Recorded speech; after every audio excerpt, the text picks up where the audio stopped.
A common tactic among those who try to discredit evolution is quote mining, deceptively editing or taking a quotation out of context so as to attribute the author with a different or even contrary view. Charles Darwin is often quoted as saying it's absurd in the highest degree that something as complex as the eye could be formed by natural selection. In fact, when we read the full passage in his Origin of Species from which this quote is mined, the point Darwin's making is that whether or not something seems absurd is not a valid guide in science, and he reminds us how common sense first rejected the idea of the Earth orbiting the Sun. He explains that if intermediate stages of the eye can be found in nature, with each stage giving an advantage, as he says is certainly the case, then whether or not people find it hard to imagine them evolving by natural selection doesn't undermine the theory. Far from dismissing the concept of eyes gradually evolving as absurd, Darwin was saying it should not be dismissed on the grounds of seeming absurd because the physical evidence of intermediate stages already existed. He even goes on to discuss where such stages can be found in nature. So how could something as complex as the human eye have evolved gradually? Various natural scientists have given straightforward solutions to the problem. First, a patch of light-sensitive cells distinguishes light from dark. If these cells form a shallow cup, different cells will respond to different angles of incoming light, giving information about the direction of light and possible predators. As the cup deepens, this ability increases, and it begins to detect blurry images like a primitive pinhole camera. Next, mucus produced by the cells collects in a globule, bending and focusing light and improving on detail. Then the mucus hardens to form a lens, allowing an even clearer picture. While all this is happening, the eye can benefit from moving more freely in its surrounding structure, and putting the shape of the lens under muscle control increases focusing power. We can keep adding refinements until we reach an eye like our own.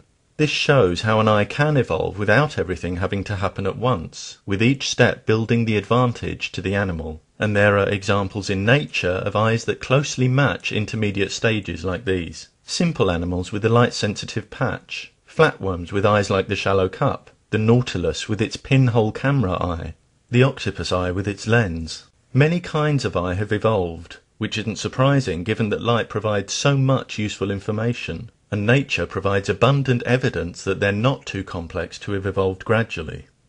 The bombardier beetle has been another favourite with anti-evolutionists. It shoots boiling caustic spray from its abdomen when threatened, a mechanism they claim couldn't have evolved because according to them, the smallest variation in the balance of chemicals involved would lead to the beetle exploding. Anti-evolutionists have often misdescribed the defence mechanism as consisting of two chemicals that explode when mixed, or having an inhibitor to stop them exploding and an anti-inhibitor to cause the boom. In fact, the chemicals in question, hydroquinones and hydrogen peroxide, don't explode when mixed, and there are no inhibitors or anti-inhibitors. The true mechanism involves these chemicals being released through a valve into a thickly lined chamber where catalysts induce the reaction, and the resulting pressure causes the substance to gush from the abdomen. Outspoken creationist Dwayne Gish has likened this mechanism to a rocket, needing every part present and functioning in order to reach the moon. Notice how this analogy encourages us to attribute the mechanism with vastly disproportionate super complexity, a common creationist ploy when trying to make evolution seem impossible. But did this have to be an all-or-nothing leap of biology? Certainly not. A weaker chemical solution produces a weaker reaction. Some bombardiers produce a cooler but still repellent froth. So there can be a perfectly smooth sequence from strong reaction back to barely any reaction at all. The options are not just explosion or no explosion, however often some people repeat that false dichotomy. And before even the weakest chemical reaction evolves, the presence of quinones alone, which are used to colour parts of arthropod exoskeletons, can make them repellent to predators. As with the eye, the evolution of this defence mechanism does not rely on some impossible leap of biology. It can be explained step by step with step-by-step advantages, and intermediate examples are found in nature. Some anti-evolutionists repeat an argument put forward by Michael Behe, an advocate of the pseudo-scientific intelligent design movement, that biological systems showing irreducible complexity can't evolve gradually because any previous version that lacked a part would be by definition non-functional. Behe has famously likened such systems to a mousetrap, an object he says has 5 necessary parts, but his analogy and reasoning have many flaws. Firstly, this trap is not irreducibly complex. We can immediately remove the base and secure the other parts to the surface on which it was resting. Behe says this just swaps one base for another, but the standard trap and a trap fixed to one spot have significant differences. Also, mousetraps are made with a specific goal in mind. Evolution has no such goals. Living mouse catchers didn't plan to evolve that way, and something that catches mice today might have had ancestors ill-suited to that task. So demanding we should be able to reduce a mousetrap to one part and still catch mice doesn't reflect what happens in nature. Thirdly, it hardly challenges evolution if an object we all agree didn't evolve couldn't have evolved.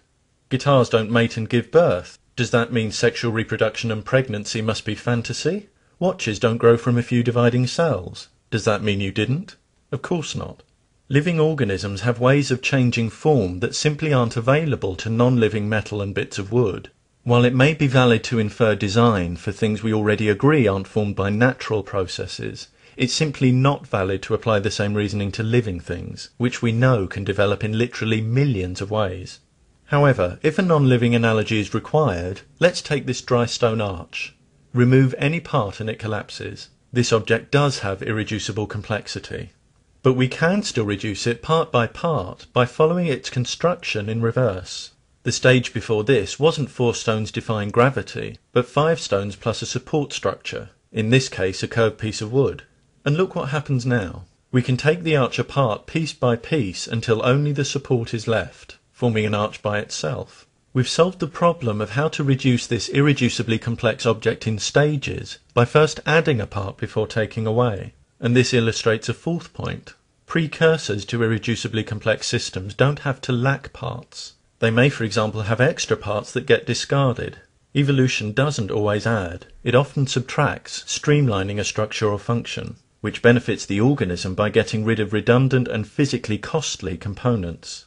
But arches, like mousetraps, are unsatisfying examples when we're talking about evolution. Let's look at a living trap for small animals. The Venus flytrap, which, as the name indicates, snaps shut quickly enough to trap flies, and sometimes even small frogs, when trigger hairs are brushed. How could this have evolved? Wouldn't a precursor that closed more slowly have caught next to nothing? Not if it was covered with thick, sticky mucilage. A sticky leaf that also closed around its victim would be extremely effective, and in fact the sundew, a relative of the Venus flytrap, uses just this method to capture its victims. Note how the extra factor, stickiness, isn't present in the Venus flytrap, but can allow slower precursors to be effective. As with the dry stone arch, a crucial factor not present in the last stage enables the last stage to develop. Even systems that are irreducibly complex can and do arise gradually through a combination of addition, subtraction, change of parts, and/or change of the function of parts. Behe's argument ignores 3 of these options and is therefore invalid. But even if there was only addition, the argument is still wrong, because we can remove components from an irreducibly complex system and still be left with functional parts. Parts with secondary functions that benefit the organism in other ways. Biology professor Kenneth Miller has explained how this is the case with the bacterial flagellum, another complex system whose gradual evolution has often been declared impossible. If we remove not one but more than half of its 40 to 50 components, we're left with a system used by bacteria to inject toxins into host cells. This is very far from non-functional. Indeed, almost every constituent protein in the flagellum has been identified with proteins that perform other cell functions. Arguments from complexity would have us believe that flagellum parts had no reason to be there other than to form the flagellum. But if they were already performing useful functions at a second and third level, as evidence shows, there were excellent reasons for them to be there. Michael Behe claims that so-called intelligent design is scientific, yet he's admitted in court that no articles appearing in peer-reviewed scientific journals argue in support of it, and that under his definition of science, astrology would also be classed as a scientific theory. In court, where lies can lead to serious penalties and unsound arguments can be thoroughly and systematically dissected, intelligent design has been quickly exposed for what it is: creationism, thinly concealed. A religious argument from a non-scientific political movement that, unlike evolution, which has gained legitimate support through the disciplined and demanding work that any genuine scientist expects to do, seeks to wriggle out of that hard work and award itself a free pass to bulldoze its way into science classrooms regardless, to pollute young minds with its distorted nonsense. History is littered with examples of scientific facts being fought and denied by those threatened by knowledge and curiosity about our universe. So anti-evolutionists uphold a long tradition of blinkered dogmatists who let learning pass them by. But when people, not content with squandering their own opportunities for education, feel driven to sabotage the education of others, that is inexcusable. Complexity in nature can seem baffling at times. However, as Charles Darwin explained, what seems baffling is not a valid guide in science. As we've seen, complex natural systems can evolve gradually through an accumulation of many small useful steps. Systems claimed to be irreducibly complex are often not, and even systems that are irreducibly complex can have functional precursors and evolve gradually. These facts destroy arguments from complexity at their very foundations, leaving the vastly overinflated claims of anti-evolutionists reduced.